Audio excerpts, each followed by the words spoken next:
Okay, I want to ask you now to think about maybe your most memorable gig.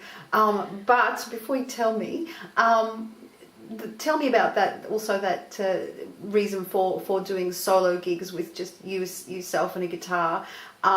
Because you used to sing with a band, and when you've got a band, you've got all that sort of support. You're just doing vocals, and you've got your job set out. Tell me about, how it was for you when you had to do your first, how long ago it was, and when you did your first guitar solo gig, and how that went, Miss Electrical Engineer. Yes, well, as I say, I live in a fairly isolated region, and there just isn't I would love to have a band, and I will have to have a band when I tour. But just in the area I am, I just unfortunately found myself not in touch with musos.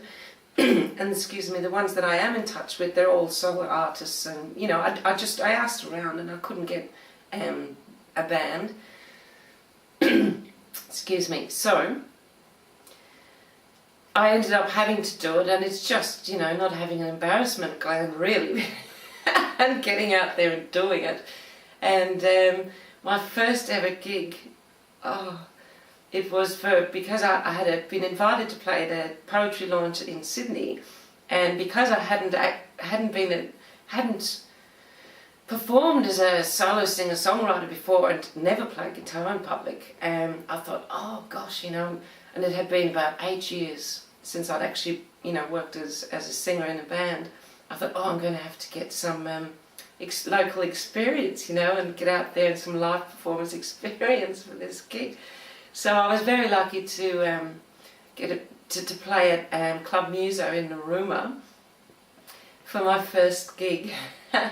And I went, and it all went, I was very, very nervous, and I played, it was a sort of players open mic arrangement, and I waited my turn, and as it turned out, they'd top billed me. So I was last, and I had to wait, my nerves building up right through the whole thing. And then when I got up there to play, my hands were shaking. But I don't think that came across, but I had deliberately chosen a very simple blues song I'd written to play first that, would have been hard for me to stuff up to give myself confidence. And I got through that, and then I got through the next song, and I got through the next song. And actually, by the time I played the third song, I was really enjoying myself. And especially, I thought I finished that, and I got applause from the audience, and I was so relieved, and I was starting to pack up and get off the stage when the MC came up, and over the mic he asked the audience, or he asked me and asked the audience, so would you like to do another song? And turned to the audience and said, would you like her to do one more? And I'm there horrified. And he said, and everybody goes, yes, one more. And I thought, oh, okay.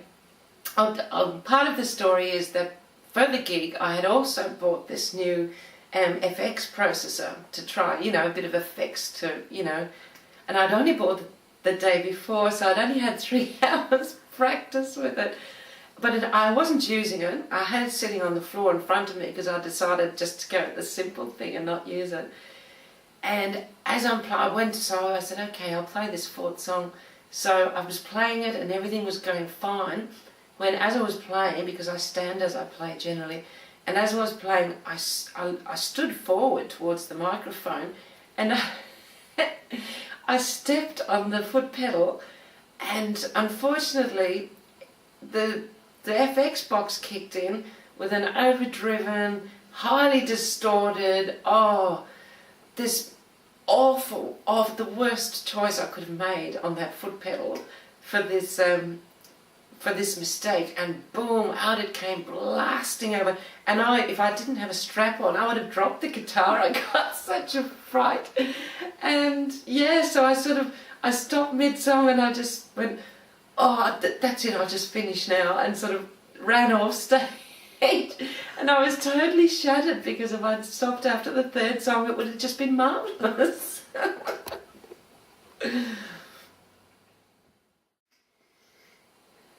What I wanted to ask you about is the kind of style of songs you write. You've got this beautiful way of writing kind of mystical, ethereal kind of songs, which possibly come from your cultural background being Irish, but also you've written a few political songs as well, and tell me about that, because political songs aren't always easy to handle.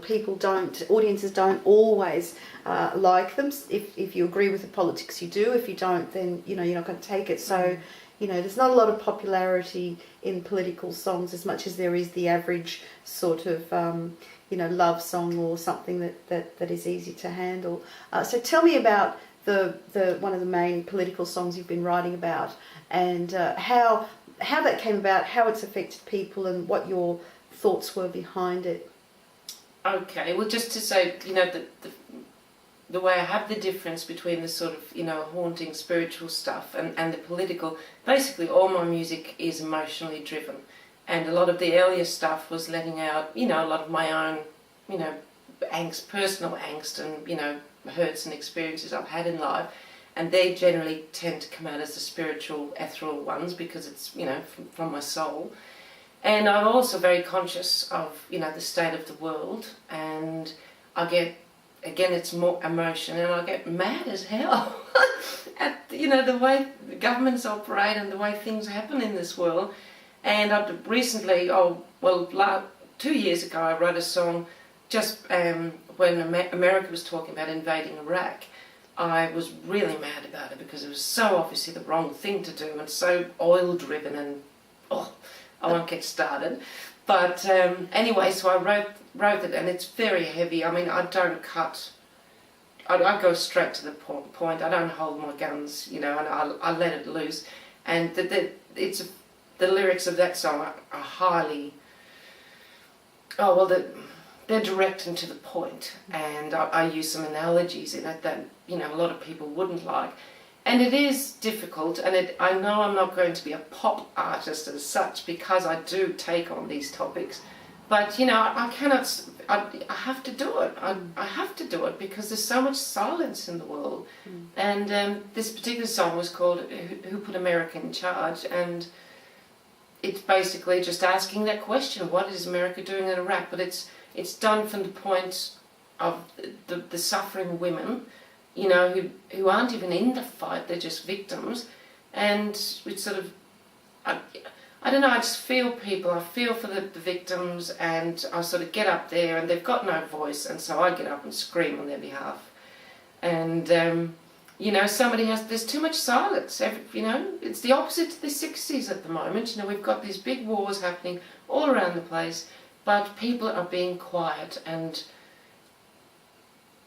that's wrong. Nothing's going to change until we all stand up and are vocal about it. And it'll some of these things make me unpopular with some, they make me popular with others. I don't care. I want the world to be fixed. And that's why, the title of my debut album is Woman in a World Gone Mad. And that basically sums up what I write,